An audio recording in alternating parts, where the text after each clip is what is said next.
ሰላም ጤና ይስጥልኝ እንደምን አላችሁ ውድ ቻናሌ ተከታታዮች በዚህ የተረት ቻናል ላይ ብዙ ተረቶችን ለልጆች ያቀርበን እንገኛለን አንድ ያየሁትን ችግር በዚህ አጋጣሚ ልጥቀስና ወደ ተረቴ እገባለሁ በዚህ የተረት ቻናል ላይ የማቀርባቸው ተረቶች አጭር ቢሆኑም ለልጆች ይጠቅማሉ ብዬ አስባለሁ ለሚያዳምጡኝም እንዲሁ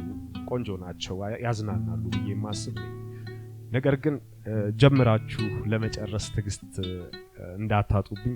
ተረቶቹ በጣም አጭር ስለሆኑ ከወዲሁ እንድትጨርሱ ጠይቃችኋለሁ ዛሬ ያሰናዳሁት ተረት አንበሳና ቀበሮ የተሰኘ ነው አንድ በህይወት ዘመኑ አንበሳ አይቶ የማያውቅ በጣም ልጅ የሆነ ቀበሮ ነበር አንድ ቀን በጫካ ውስጥ ሲዘዋወር ከአንድ አንበሳ ጋር ተገጣጠመ ለቅጽበት ያህል እንዳየው እግሬ አውጪኝ ሲል ፈርጥጦ በቅርበት ወደሚገኝ ዋሻ ውስጥ ገብቶ ተደበቀ ለሁለተኛ ጊዜ ሲያገኘው ግን ከመሮጡ በፊት ከአንድ ዛፍ ጀርባ ተከልሎ ትንሽ ረዘም ላለ ጊዜ ተመለከተው ነገር ግን ለሶስተኛ ጊዜ አንበሳውን ሲያየው ረጋ ብሎ በአንበሳው አጠገብ ያለፈ ሰላም ወዳጄ አለው ይባላል ቆንጆ ተረት እንደሆነ ተስፋ አድርጋለሁ ተወዷታላችሁ እስኪ ልጆችም